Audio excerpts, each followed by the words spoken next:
Bonjour les As, mon nom c'est Kellyanne Nadeau, je suis joueuse professionnelle de hockey pour la Victoire de Montréal, puis j'ai bien hâte de répondre à vos questions aujourd'hui.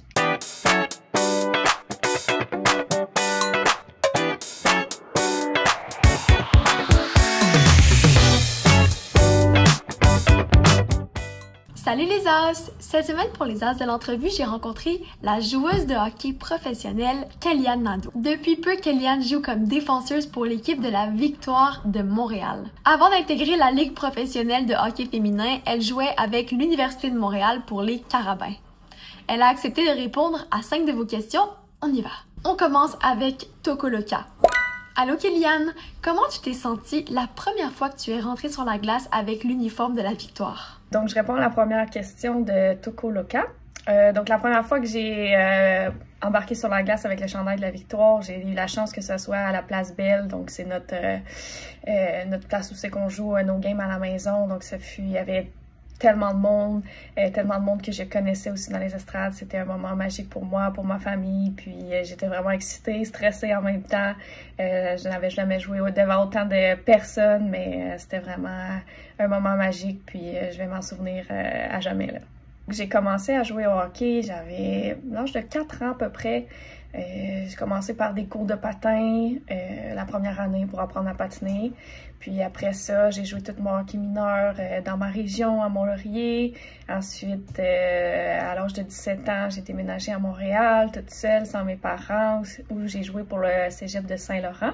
Mon plus grand défi, ça a été, je crois que c'est au cégep, de déménager de ma région, d'aller jouer avec les filles parce que je jouais avec les garçons dans le passé, de changer d'école, de me retrouver avec au cégep avec beaucoup de cours, puis pas nécessairement, je savais pas trop ce que je voulais faire à l'université, donc la motivation était moins là. Ça a été vraiment une période difficile pour moi, puis j'ai eu la chance d'avoir ma mère qui m'a poussée à continuer cette saison-là.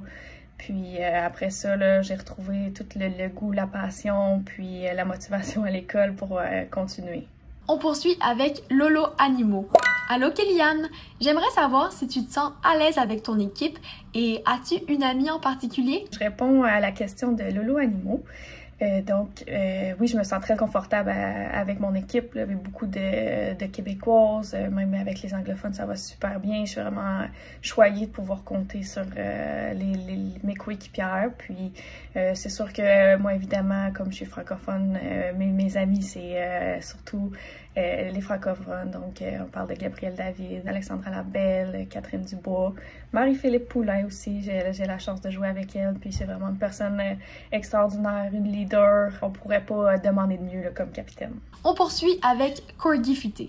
Bonjour Kellyanne, est-ce que c'est déconcentrant d'être dans un match avec des spectateurs, du bruit, l'animateur, l'écran, etc.? Merci.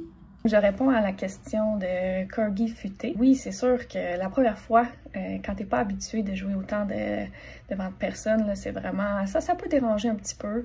Les premières minutes, surtout pendant l'échauffement, il faut que tu essaies de t'habituer à ça.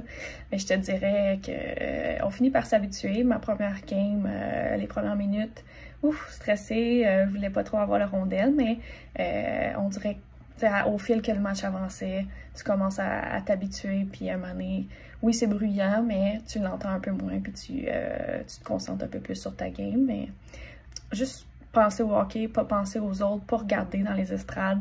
C'est sûr que quand tu te mets à regarder là, dans les estrades, à essayer de voir où sont tes amis, où sont ta famille, là, c'est un peu plus déconcentrant. Avec un peu plus d'expérience, à un moment donné, j'imagine que tu les entends plus, là.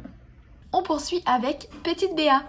Salut Kellyanne, je suis allée voir la Victoire il y a pas longtemps et je me demandais, est-ce que ça fait mal d'être plaqué contre les murs pendant les parties? Je réponds à la question de Petite Béa. Non, en général, ça fait pas mal. Faut que tu sois prête à recevoir les coups des autres. C'est sûr que si t'es pas prête, ça peut faire mal. J'en ai déjà eu des coups. Pas au point de t'empêcher de jouer, mais il faut que tu te tiennes solide, puis il faut que tu t'attendes à te faire frapper. Puis les règles au hockey féminin sont un peu différentes qu'au hockey masculin. Dans le fond, nous, on a le droit au plaquage, mais seulement sur le bord des bandes, donc il n'est pas supposé d'avoir de contact en plein centre de la glace où les joueurs, boum, se rentrent là, en pleine phase. Le plaquage au hockey, moi je trouve ça quand même nécessaire, ça fait partie du jeu. Moi j'ai joué quand même contact avec les garçons dans le passé, donc c'est sûr que ça fait partie de mon jeu, puis c'est un certain avantage pour moi. Et les fans, je crois qu'ils aiment beaucoup ça, de voir plus de jeux physiques, mais légal quand même. Quand c'est moins légal, les gens aiment moins ça, là, de voir de l'agressivité qui sort des règles du jeu, là. On termine avec Charlio 2. Penses-tu que ton salaire pourrait augmenter un jour pour qu'il soit égal à celui des hommes? Je réponds à la question de Charlio 2. Malheureusement, je ne pense pas. Les salaires des hommes, c'est vraiment énorme, leur salaire, puis je crois pas que les femmes vont atteindre, mais je crois que notre salaire pourrait augmenter avec les années. Peut-être pas atteindre des millions comme les gars, mais quand même, on réussit quand même à vivre bien avec le salaire qu'on a en ce moment. Plus on a de partisans, plus notre salaire pourrait augmenter.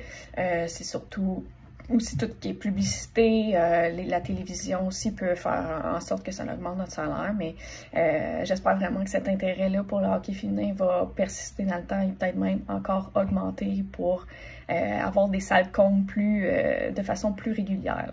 C'était tout pour moi. J'ai répondu à toutes vos questions. C'était vraiment des questions très intéressantes. Puis ça fait un plaisir pour moi d'y répondre. Puis je vous souhaite le meilleur. Je vous souhaite une bonne fin d'année. Peut-être à la prochaine.